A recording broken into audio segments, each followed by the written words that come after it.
Auf dem verlassenen Pfad, der durch die Berge führte, blieb das junge Mädchen plötzlich stehen, als sie ein Rascheln aus den Büschen hinter sich hörte. Das Geräusch war leise, aber stark genug, um sie erschauern zu lassen, als ob jemand sie auf Schritt und Tritt beobachtete. Sie drehte sich um, sah sich vorsichtig um und blieb dann stehen, als sie ein kleines Wesen sah, das seinen Kopf aus dem Unkraut streckte. Es war eine Katze, nein, so etwas wie eine Katze, aber mit langen, aufrechten Ohren und ungewöhnlich hellen Augen. Es stand still und kam nicht näher, doch sein Blick schien flehend, zurückhaltend und zugleich so, als würde es sie schon lange kennen. Das Mädchen lächelte, beugte sich hinunter und rief es sanft mit der sanftesten Stimme, damit das Tier keine Angst bekam. Unerwarteterweise und nach ein paar freundlichen Rufen kam das Tier tatsächlich hervor und hüpfte fröhlich auf das Mädchen zu. Es hatte weder Angst noch war es ihr fremd, sondern folgte ihr einfach schweigend über eine weite Strecke. Selbst als das Mädchen das Tier verjagte und wollte, dass es zu seiner Herde zurückkehrte, blieb es stehen und stieß ein paar leise Schreie aus, als würde es betteln. Sie vermutete, dass es wahrscheinlich seine Mutter verloren hatte, beugte sich hinunter, um es zu trösten, und das Tier kuschelte sich sofort in ihre Arme, als hätte es lange auf diesen Moment gewartet. Ein leises Schnurren war zu hören, das Tier schloss schnell die Augen, rollte sich zusammen und fiel in einen zufriedenen Schlaf.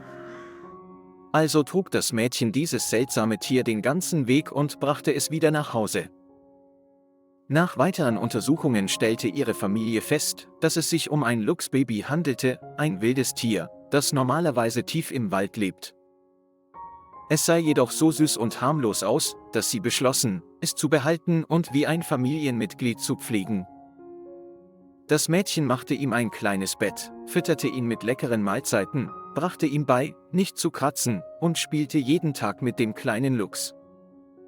Das Tier wuchs sehr schnell, sein Fell war dick und glänzend, sein Körper war flexibel und es wirkte seltsam intelligent, manchmal hatte man das Gefühl, es könne tatsächlich die menschliche Sprache verstehen.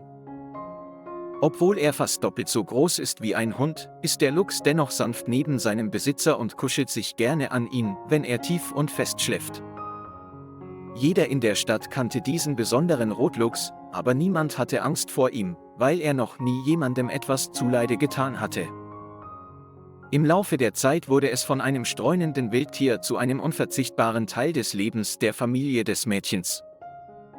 Niemand hätte gedacht, dass ein wildes Tier dem Menschen gegenüber so sanft und loyal sein könnte.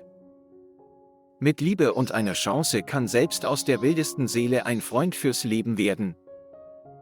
Und manchmal kann schon eine kleine Aktion große Veränderungen bewirken, die ein Leben retten können. Lieber Freund, vielen Dank, dass Sie sich die Zeit genommen haben, unsere Geschichte zu lesen. Wenn Sie es interessant finden, liken und abonnieren Sie den Kanal, um uns in den nächsten Folgen mehr Motivation zu geben.